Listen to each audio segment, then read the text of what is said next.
The lawsuit that was filed over the weekend against Hall of Fame tight end and media personality Shannon Sharpe has been one of the biggest stories for anyone who follows the NFL. Everybody knows who Shannon Sharpe is. The allegations against him are, on their surface, troubling. And Sharpe's position is clear. It's all falsified, it's all fabricated, and it's all part of a broader effort to blackmail him. So, like many cases when a person of a high profile is involved, there's two components, two courts, the court of law and the court of public opinion. And it's become clear to me from the outset of this effort by Shannon Sharpe and his lawyer Lanny Davis to push back, a lot of what's being said is intended for the court of public opinion.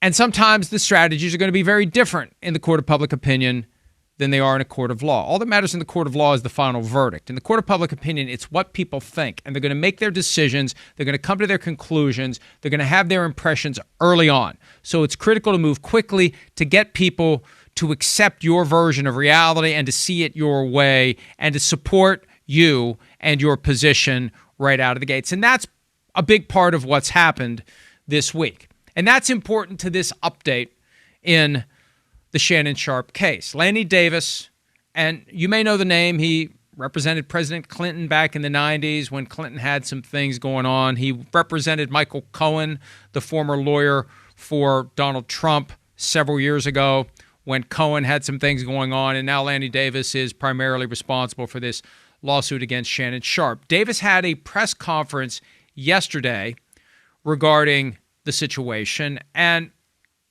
one of the big aspects of the effort to prevail in the court of public opinion comes from placing pressure on attorney Tony Buzbee and the plaintiff in the case against Sharpe to release the unedited tape of what Davis and Sharpe believe were edited into a snippet that suggests a non-consensual sexual encounter.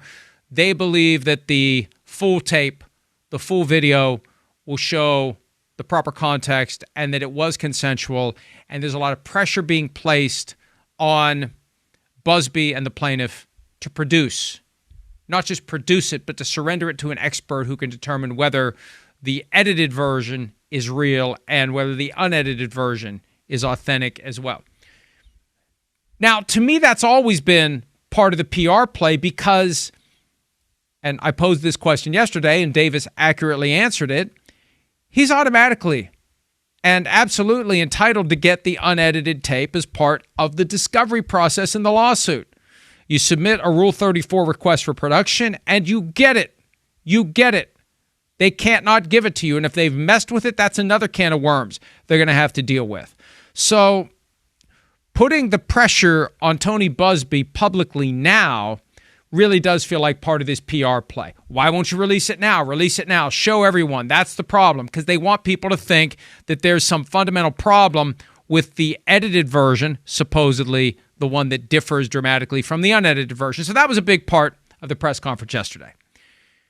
There were other things that were said, but the most important, and I was surprised when I first heard this. I thought Lanny Davis misspoke. Fairly early in the conference call, he mentioned that Shannon Sharpe, during efforts to settle the case before the lawsuit was filed, offered tens of millions of dollars to the plaintiff. And he used that phrase several times, tens of millions of dollars. And I, along with other people who were on the call, asked questions. And the way it worked was you typed your question in. You didn't actually verbally express the question. So you type the question, you send it, and you wait for them to answer it. Multiple people who were on that call asked the question of, is it tens of millions or is it 10 million? What's the number specifically? So eventually, after saying tens of millions several times, Lanny Davis said that Shannon Sharpe offered at least $10 million to settle the case. Now, I practiced law for 18 years. I was stunned by that because, and look, I know that within the confines of litigation, when you settle a case and you write the check and it goes away, part of the release agreement that you get from the plaintiff has language making it clear that we deny everything and the payment of money should never be regarded as proof of liability or admission of responsibility. Also, when the case is over, there's a confidentiality provision in there that prevents the plaintiff from ever saying what was obtained through this effort to settle the case. I was surprised that Lanny Davis was so candid about this because it cuts against the expectation and the idea and this effort to sell that it's all falsified and it's all blackmail and it's all extortion and I didn't do anything. Oh, but I was willing to pay $10 million. Now, the only way to thread that needle is to say, okay, well, it was pretty effective blackmail because he was willing to pay $10 million for something he didn't do, and she didn't want it. She wanted more. I just think that when you're dealing in the court of public opinion, it's not easy to spin those two plates. I didn't do anything. This is all falsified, and I offered at least $10 million, and she wouldn't take it. I think most people, this is my opinion, most people are going to hear those two facts, and most people are going to say, man, why would he offer $10 million if he didn't do anything? Doesn't mean he did anything. But when we're playing to the court of public opinion, I didn't do anything and it's all fabricated and falsified and I'm going to fight this tooth and nail. Oh, by the way, I offered $10 million before it started. It's a tough one to balance. And I expressed that yesterday in an item that I wrote at PFT immediately after the press conference ended. And I'm updating this now, number one, because I think it's an important development as it relates to the court of public opinion, because Shannon Sharpe and his lawyer want anyone who's listening to this to believe that he's blameless, and he has every right to shout from the rooftops, I did nothing wrong. And we're trying to be fair to everyone involved in this situation. And it's an interesting case because only two people know what the truth is. And there's not going to be a whole lot of evidence that I think is going to tip the scales one way or the other. But did hear from Lanny Davis after I wrote my item suggesting that it's difficult to reconcile.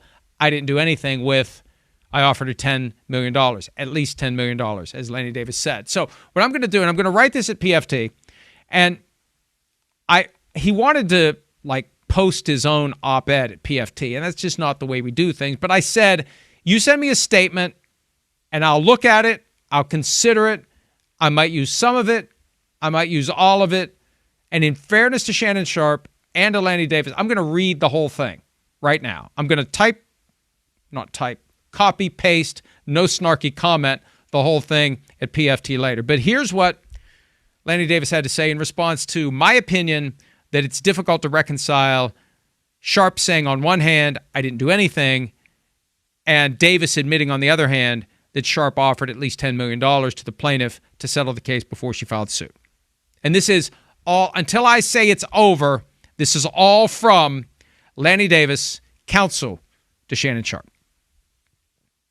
I strongly disagree with Mr. Florio's opinion that Mr. Sharpe's decision to pay Ms. Zuniga, who engaged in blackmail, a threat to publish private sexual activity unless she was paid substantial money, in any way infers that Mr. Sharpe was responsible for any wrongdoing, and certainly does not change his belief, and mine as his attorney, that Ms. Zuniga lied in her allegations in the complaint she filed and was responsible for an edited tape leaving a false impression of non-consensual sexual activity, and she has refused to allow that tape to be examined by an independent expert to determine whether she made any editing or deletions in the original tape that she secretly made during sexual activity with Mr. Sharpe. In fact, Mr. Sharpe decided to pay the substantial blackmail money demanded by Ms. Zuniga for the same reason why many other innocent people subject to a blackmail threat decide, usually painfully, to pay the blackmailer for the same reasons Mr. Sharpe, having absolutely nothing to do with any admission of wrongdoing. In Mr. Sharpe's case, as in the case of virtually all other subjects of blackmail, the reason was primarily to avoid public embarrassment for himself and his family and other adverse consequences to his life and reputation. I respectfully suggest that if Mr. Florio take the time to do fact reporting and interview many others who made the same decision as Mr. Sharpe to pay the blackmailer and be able, based on fact reporting and not opinion writing, to demonstrate that most people who decide to play blackmailers do so without the slightest implication of admitting to wrongdoing or any worry about personal wrongdoing. He may also decide in his own reconsideration on this subject that there was nothing inconsistent in my statement, that Mr. Sharpe denied the lie, that he did anything other than engage in consensual sex, and that the tape secretly recorded by Ms. Zuniga was incomplete, contained deletions or edits to mislead the viewer into a conclusion that the sexual encounter was non-consensual. I am disappointed. Mr. Florio admitted in his opinion piece, my challenge to Ms. Zuniga and her attorney that if they claim there were no such deletions or editing of her secretly recorded tape, then she should give her attorney permission to turn it over to a neutral professional investigator to determine whether or not it was altered in any way. All right. That's his statement. Now, there's a lot there. But here's the bottom line. His position is that Sharpe did nothing that is inconsistent with what people who are the victims of blackmail do. They offer to pay the money that is requested. I get that. I understand that. And in this case, the argument would be, from Sharpe's perspective, the plaintiff tried to blackmail me, and she threatened to sue if I didn't give her X number of dollars. I offered $10 million to keep this from becoming a thing. It doesn't mean I did anything wrong. I just didn't want this to become a thing. And now that it's a thing, I'm willing to tell you I offered her $10 million. See, that's the part that conflicts with my own experience practicing law. I never had a case like this one, but you typically don't go around telling people how much money you offered to settle a case. People who find themselves on the wrong side of a lawsuit don't like the world to know that you're willing to pay out that kind of money because it invites others to do the same thing.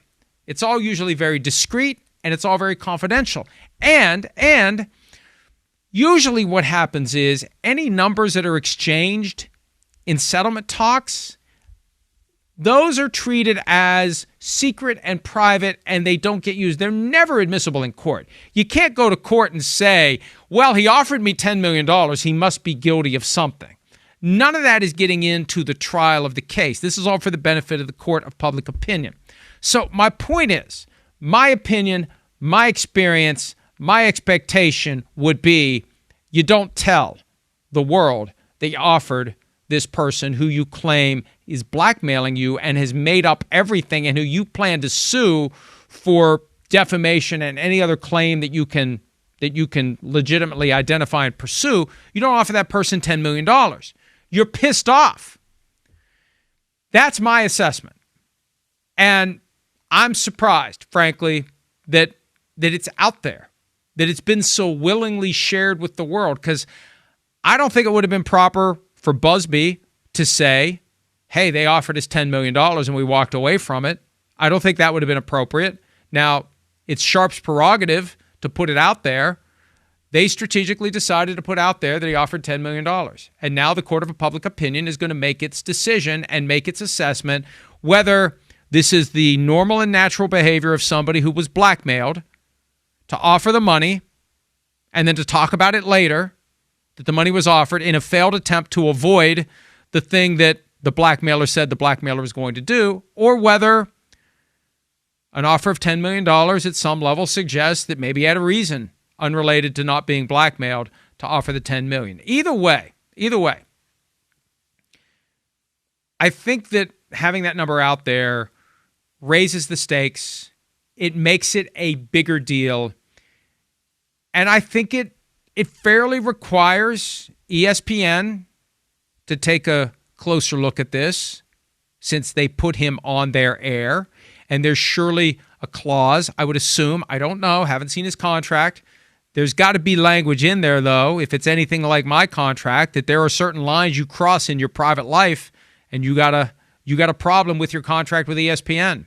And to the extent that he's shopping his podcast, his deal with the volume is up. There's been a suggestion it's a nine-figure, $100 million deal that might be done. I just think that there's due diligence that now needs to be exercised, knowing what we know. And in the effort to create whatever impression Lanny Davis hopes to create by sharing with the world that at least $10 million was offered before the case was filed, all I'm saying is I'm not sure it's going to go that way. And I appreciate the fact that he acknowledges it's my opinion that I'm not stating any fact. I'm sharing the fact that Davis said at least $10 million was offered. It's my opinion that the average person who hears, I didn't do anything, this is all made up, I'm being blackmailed, and who hears, oh, by the way, I offered at least $10 million. It's not the easiest mental gymnastics routine to engage in to come to the conclusion that the offer of $10 million is consistent with the normal, usual, routine behavior of someone who was approached with a proposition that they regard as blackmail. That's all I have to say about the matter for now. But I can tell based upon the interest that's out there, the reaction to the prior video I did, the traffic that our stories on this is doing, this is something that people are naturally interested in. They want to see how this goes. This happens all the time. There are different cases that pop up that capture our interest and our attention, and it feels like this is going to be one of those. We'll see where it goes. We'll see how it goes, but as it unfolds, we'll have updates for you at PFT, and I'll be back either in this seat or elsewhere in the building to give you another video from time to time as events warrant. For now, I'll say have a great day, and we'll talk to you next time. Hi, it's Mike Florio. Thanks for watching PFT on YouTube. Hit subscribe for the latest news and analysis from Pro Football Talk.